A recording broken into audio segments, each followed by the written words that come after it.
Welcome back. It's still Breakfast Daily on Citi TV. Thank you so much for staying with us. We are now going to talk about tax dialogue. Today's topic is domestic revenue mobilization.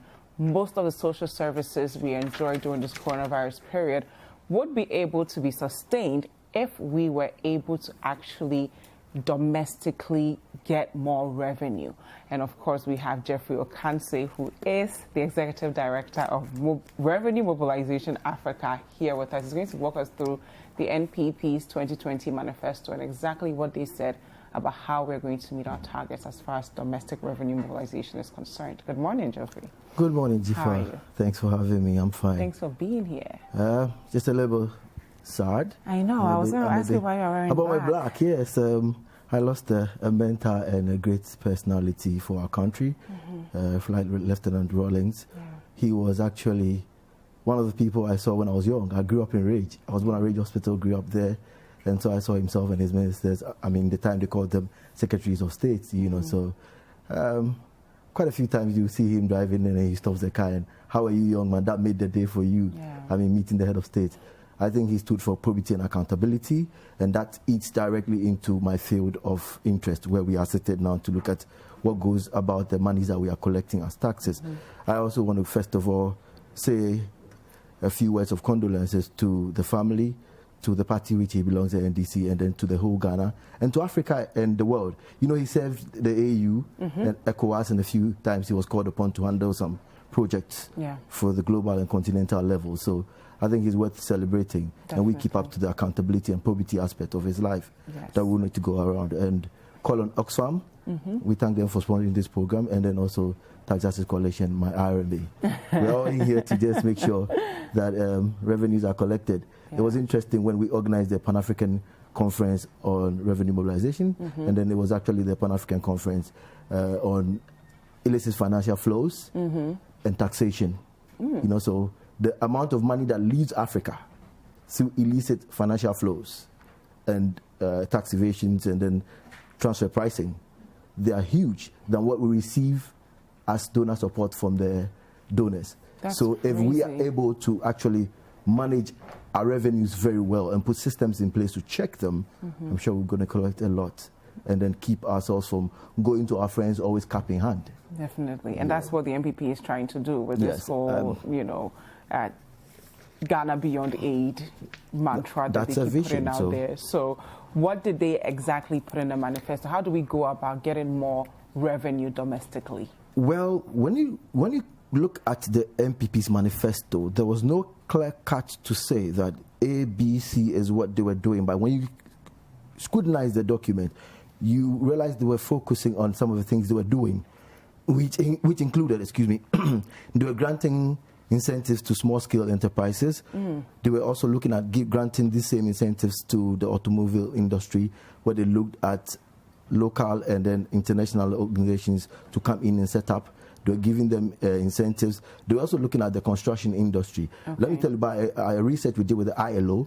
You can see that the agri sector and the construction sector, the chain, the production chain, creates a lot of jobs. So I think based on that premise, they wanted to stimulate that industry and then make sure people get jobs, by which they also look like more jobs, companies make profit, individuals make profit, and then they tax them and get their money. So that's what they were looking at. They also spoke about their digitization of the collection systems, and that I think is also good, and they've started already. So they focus more on what they were doing, but on the manifesto, they didn't say, this is what we're going to be doing. But so on indirectly, when you do a scan, you get to see that this and this and that is what they are doing.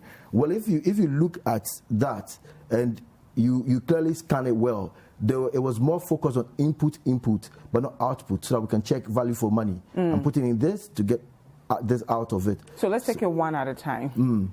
When it comes to MSMEs, how have they been actually contributing to our revenues historically, and how do you think the NPP can do it differently before we get to the other sectors like agri and the automobile industry? Right. So they're not doing bad. When it comes to tax collection, an improvement of the collection systems takes you one step ahead, you know, because when you've improved the collection systems and explained it to those who are going to be using the system very well, it actually takes away delays. It takes away people taking advantage of the system.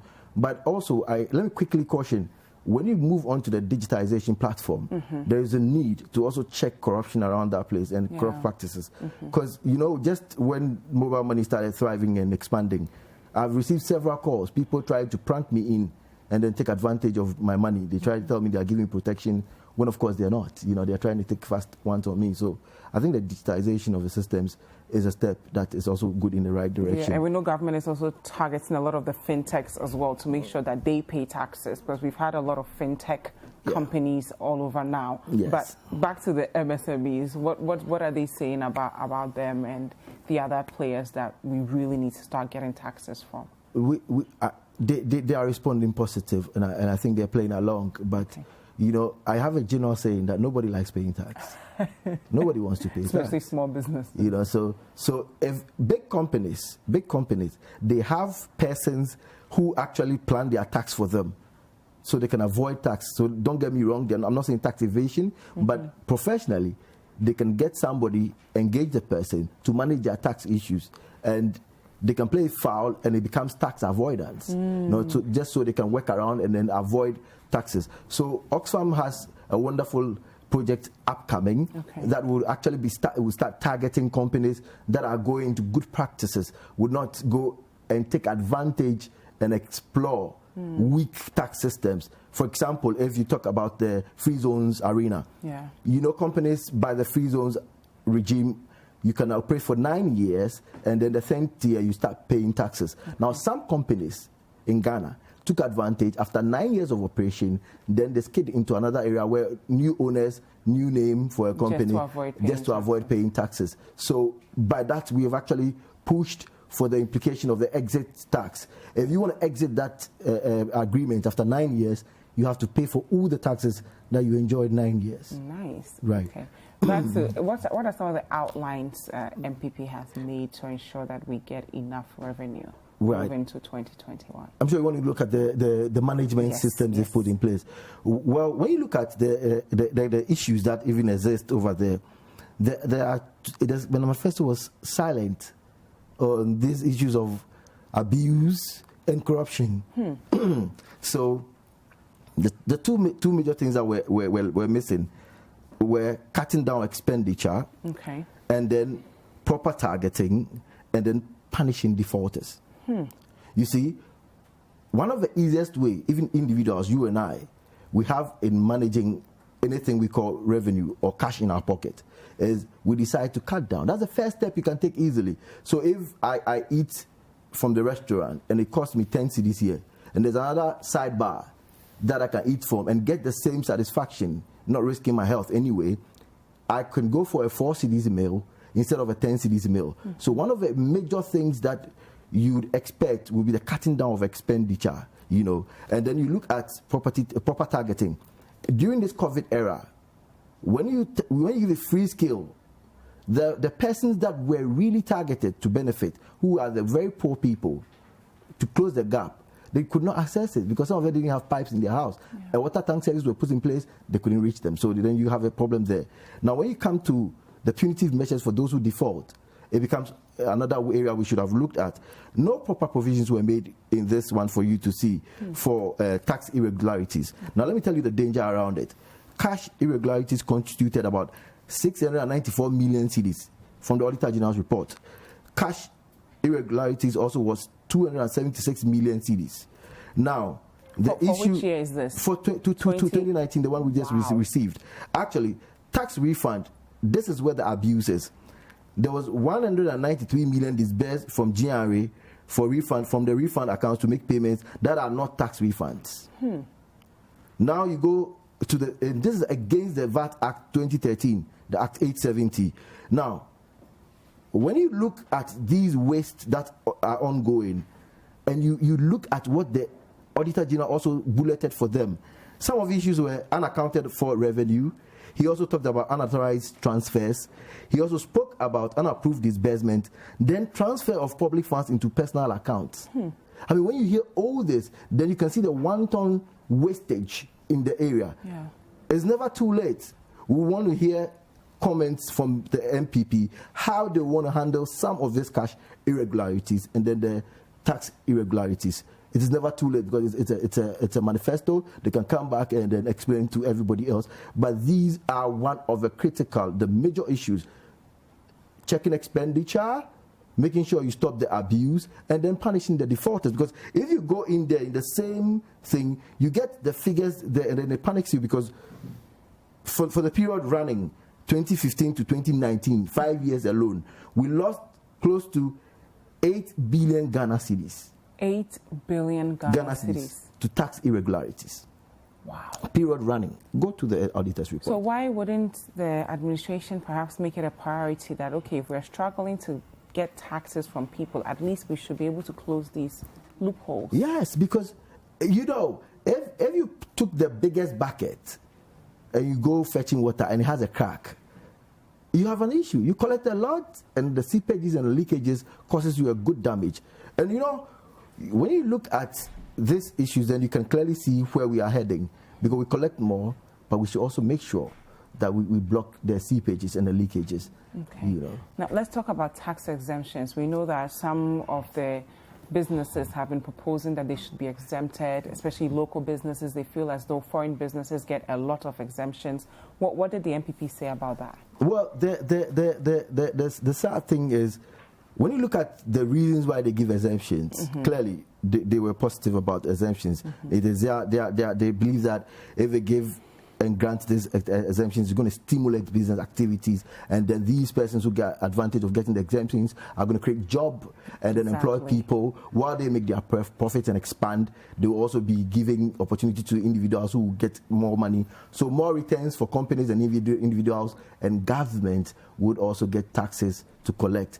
But it stands clear that the minister also complained when in his statement to Parliament how the tax exemptions has been very backtracking on our efforts. Okay. And also it is laudable to state already that the NPP government have already presented the tax exemptions bill to Parliament.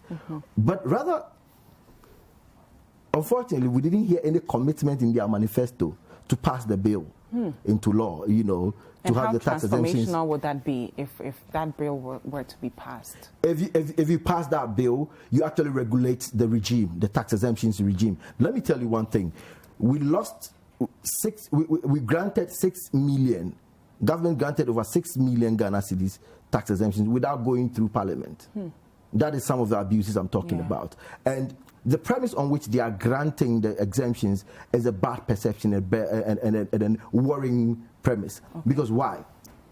The real reasons why companies come to Africa, and Ghana specific, is because of the availability of raw materials. And for Ghana, my country specifically, is because of the security we enjoy. Nobody, if you put diamonds, gold, everything in Afghanistan or another country where there's a war, no investor will go there. We have enjoyed some level of peace in this Fourth Republic. So if you are looking at exemptions, you have to look at what you have. What do you have? Go to the table with what you have to negotiate. So you have security, you have the raw material.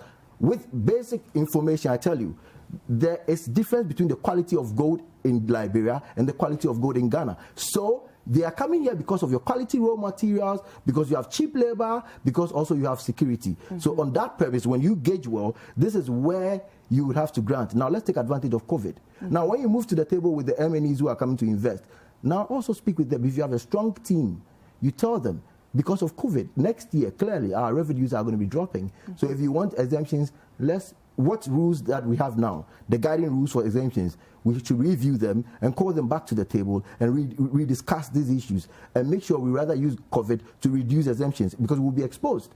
Most of the MNEs, when they see that we are in that frustrated stand, will take advantage to tell you, give me more exemptions, I'll invest in your country and employ your people. So, Geoffrey, why haven't we historically done that? You know, negotiate based on the fact that we're a peaceful nation, based on the fact that we have these raw materials, but then we go on to give these foreign investors even more exemptions? Well, if you go into why? Because, like I told you, we failed to look at the real reason. The premise on which we are granting the exemption is why. You granted exemptions based on the premise that you're going to be granting the exemption so that they organize themselves, start business in your country, employ more of the people. But have we thought of value for money? Yeah. If you say that they should come and employ your people, and they employ 100 people, but 50 of them are farmhands, okay, and another 50 of them are security persons, another 50 are just in the workshop, cleaning the workshop, where are they actually engaging your people? How much of your raw materials go into the production? That will it stimulate the local participation as in employing the people and also getting raw materials directly from the people and also their machines? Would they be using certain things that will be produced here? We have a Ghanaian company, RIG. Yeah, they're actually producing bolts and nuts. Are they coming to invest in this country? Let's say a car manufacturing company, invest in Ghana and make sure they give those opportunities to our local manufacturer of, let's say, the bolts and nuts or seats or car lights, something. What do we supply into the industry? If it's only about them to come here and put a setup here, and then they're only going to come here and then do a refurbished one, I don't think we're getting it right. Because the money will be going out of the country by the time that a lot of it. How do we extend these exemptions to local businesses as well? When it comes to exemptions and incentives, I am not against it, but I'm very careful. Okay. Because I believe businesses need other things. Look, a lot of people have said why they are not being able to pay taxes because of tax education. How do you educate the people and the closeness of the outlets to them? So with the digitization systems, I'm sure it's going to be improving, okay? And how close are we moving to them? Our human relations, I mean, the collectors, how are they going to relate better with those they are collecting from and make it very easy for them? Look, large taxes, those who have the duty to pay large taxes, in Tamale, they have to move all the way to Accra to make those payments. There's not enough incentive for them to actually make that trip then. You know, so if you take it closer to them, you make it easy for them. Look at the banks who collect your monies. They come to you, they especially the microfinance. That's it, my sister. So if you want to do something like that, you are collecting taxes, you need to move to the people, put terms in place. Look, instead of granting them incentives, defer payments, okay? I would look at deferring payments when they have difficulties. Have tax relation officers. Do you have them?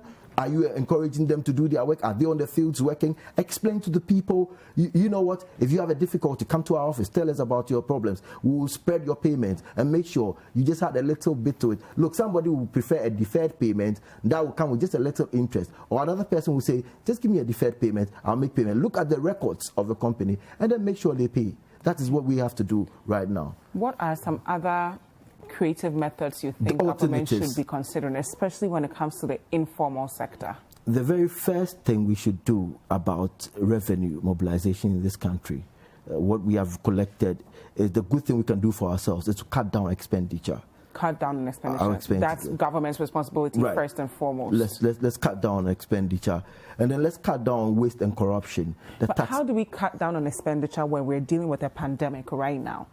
Because we are all enjoying free water.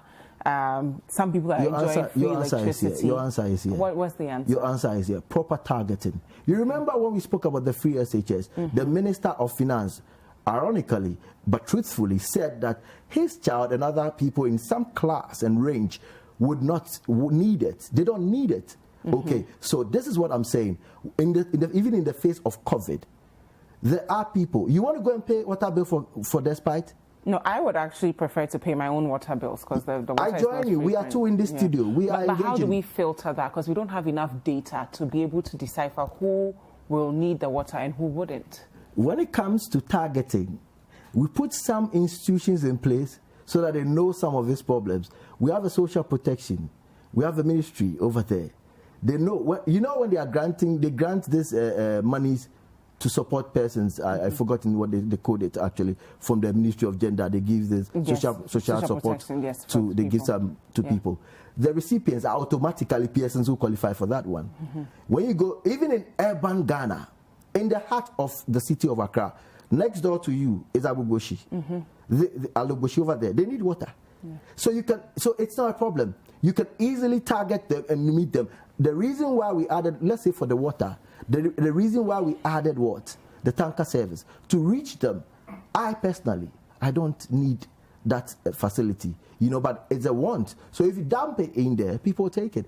Cut your expenditure. And now with COVID, cut down expenditure. I'm focusing on what government expends. When we are actually looking at some of the procurement processes, look at the amounts of monies we are losing through certain deals, even within COVID, the frontier deal, and a few things that have happened.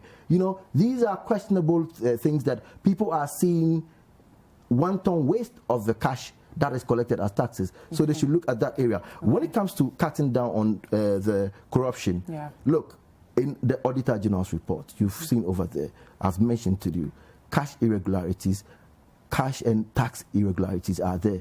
Look, transfer of monies into personal accounts. These are things you don't want to even hear. Have we set in place enough checks and balances to ensure that some of these irregularities don't happen? Massive duty of the government to do this, to put the check systems are there, but the lack of commitment to punish people, to deter people. When I was little, I remember in GNTC, some of the managers who were corrupt. I remember when some people's fathers were locked under Jerry Rawlins's era. I can remember. So I think that is the issue. And it will serve as a deterrent for other people who would want to take advantage Harsh, of the system. punitive measures. And I'm not talking about just jailing the person. Let us see the recouping of the money. So if the person bought houses with it, don't just go, look, then people will just end up stealing from the state, being jailed, and then come back to enjoy after 5 or 10 years when they've served their term. No. Right from the day he's caught, impound their accounts, let's get their money seized, let's get their properties, like what is going on with the YMS scenario. Let us see people recouping the money, So don't just lock people up. Actually, the state needs to get the monies back from them. Yes, and we have to explore other opportunities, like expanding the properties tax system, also focusing on the rent taxes. Look at the high-rise buildings with apartments all over Accra. That alone, it's become construction industry. I think the NPP manifesto has focused on that one because they said they are going to stimulate that industry. So it should tell you that it is a job field for some people. And so they have to focus on that area and collect back their taxes. There are some artisans who are working in these industries. The carpenters, the masons, those who are doing the POP roofing and things. They charge huge amounts of money. They take 4,000, 6,000, 10,000, and they have apprentices who are working for them. So it takes about 4 or 5 contracts and is running. This guy is making for a month about 20,000 or 30,000 Ghana cedis, more than Dziffa and myself. How do we bring those guys into the formal sector, though? Because largely most of them operate in the informal sector. Monitoring is one of the most important things. Monitoring is very important. So the GRA must increase their monitoring, and then there must be a very, very rigid attempt to actually clamp down on these people. First, it starts with the education and explaining to them that they are part of the system, they need to pay taxes, and then making sure you force the laws. Enforcing is very important. Then you focus on that one. Now we have to look at the night and dawn economy. Okay, we get that. I want our viewers to let us know if they have any questions, because we're dumping a lot of information on you, and I'm sure all of you are wondering, this whole domestic revenue mobilization thing, where do we even start from? If you have any questions for Geoffrey, let us know. The hashtag is Breakfast Daily, and the WhatsApp line is 0550585832. For outside Ghana, use the country code +233. If we want Ghana to get somewhere, we all have to contribute to our revenues to get the country where it needs to be. Okay, you were saying just a quick on with what you just ended. Like, if we want to get things done, especially for the next generation, I tell you what, there's one thing: the word "free" has been abused all over the world. When we say, and people don't get it right, when we say free, there is nothing free in the world. We are talking about free at the point of need. So our taxes, donations, everything will come in a kitty, like this wonderful pot in front of me over here, and we all make sure that at the point of need, we can have access to it. So there will be a hospital, there will be a good transport, mass transport system, there will be education like free SHS for everybody else. But somebody contributes. It's from our coffers. So moving down on the night and dawn economy, sometimes it's not deliberate for people to run away. My grand auntie is sitting, and all she does is maybe she goes to Osu night market. That is where they have been operating all this while. We have to eat in the evening, and they've been there for us. So you need to make sure after 5 p.m. you can get tax officers to go over there and then talk to them about the taxes and start collecting. Now the dawn economy. When you go to some markets, I focus on Medina Market and Domi Market. I went there around 4 a.m. And they come up, sometimes they come as early as 2 a.m., 3 a.m. They are not actually running away from you. They actually are doing their business. They must serve their outlets. By 3, 4 a.m., they have come from all the journeys. with their wares. They sell about 5 a.m. or 6 a.m. They are done. They are gone. We need to target them, speak to them, educate them about the taxes, put systems in place to make sure they can pay. At dawn, maybe it can be a transfer or digitized platform, and they can pay some of these taxes. But once they pay, how do we ensure that they also see the fruits of their taxes? Because if they don't see anything changing around them, that might serve as a deterrent. Wonderful. This is a wonderful question. You see, when you properly organize these people and put systems in place and find a place for them to actually come and dump their goods and then distribute, you can properly regulate them. So you have, let's say, the cassava distributors and the plantain distributors. You have a checkpoint for them in the market. They come, you provide security for them. Providing security comes with tax officers. Yeah. Automatically, when they dump in there, you have tag numbers for them. Mm-hmm. Tag number them, put them like the way you give TIN numbers. They should trade numbers, give them something, and then they know they have safe here, they dump their goods here, there's a park over here, government provides security. For that reason, you are collecting this amount of, there's lights, there's a place of convenience, there's a changing room. These are the things you can do for them, and then you take back your taxes. Now, look, let's explore the issue of sin taxes. Sin taxes are put on unhealthy products like tobacco, and then let's say sugary or unhealthy products. Okay, so or the carbonated drinks that are not good for you. Wonderful from you, my dear. So, the reason you put it is a double-edged sword. Okay. One, automatically, when you increase taxes on these products, you have actually generated revenue for the country. When you increase taxes on these products, you have a potential tendency of reducing the intake of these products. So what am I saying? Remember when we were in this period of COVID, when the president announced to the state that total number of deaths highly related to persons living with non-communicable diseases. And the underline is these intake of these products. Yeah. So actually, when you have reduced that, we need it even now. So put that law there, cut down on the intake, and then generate more revenue for yourself. And finally, I think... But what if these companies also come back and say, we employ most of the people locally, so you putting up these high prices, we'll have to let people go. You are such an angel sent to me this morning. Oh gosh, Geoffrey. Because this has been their argument for the tobacco industry especially. They say, I'm creating jobs for the people. You know what? Now look at Casapreco. Casapreco was producing alcohol. Then during COVID, they produced sanitizers. Perfect example of what we were talking about all the years. Change into production of things that people, COA-FS, they've always been there to boost your immune system. Yeah. So if Casapreco and other companies but they had issues with FDA along the lines that they've now fixed. Yes. Please continue. That's a dangerous area. Let's continue. So massively, what we're saying is that change your production line, rather go into healthy production, and then if you do healthy production, we'll give you incentives. So that would even help the economy even exactly. more. Okay. So when you do the healthy production and we give you incentives, you create more jobs because look, total number of persons who needed COA FC not to stop would always keep to the tradition. Yeah. That rings a bell that we have to tell people that healthy products will help the system. Then finally, this is the message. Just pass the tax exemptions bill. Okay. Pass the exemptions bill. And I think the NPP should look at that and look at what they have put at Parliament, which is the bill, then they should pass it into law and make sure that this will regulate the grant of taxes to the MNEs. Look, there's an MNE declaration that the ILO developed for all these MNE companies around the world. They have a duty and a responsibility to keep to proper professional practice. Yeah. So they don't have to come in here and take advantage of you. 3 things I've told you this morning. They come here because of our raw materials to start with. They come here because we have security. Nobody invests into a war zone. Yeah. And then they look at the cheap labor. Now we have to stimulate and have skilled labor. Skill the labor in the extractive sector and make it work. Finally, I just have to say a thank you to Oxfam and to RMA and the Tax Justice Coalition. And as we mourn President Rawlings, we should remember as a country that the hallmark of the man we are mourning is probity and accountability. If we collect the taxes, let's make sure everybody who has to pay pays well. And when they pay well, the monies we've collected, one of the things that are seen is that if you collect the money and you abuse the money, payment again becomes a problem. So let's cut down on expenditure, let's improve collection systems, let's train the collectors, and then make sure we do the collection.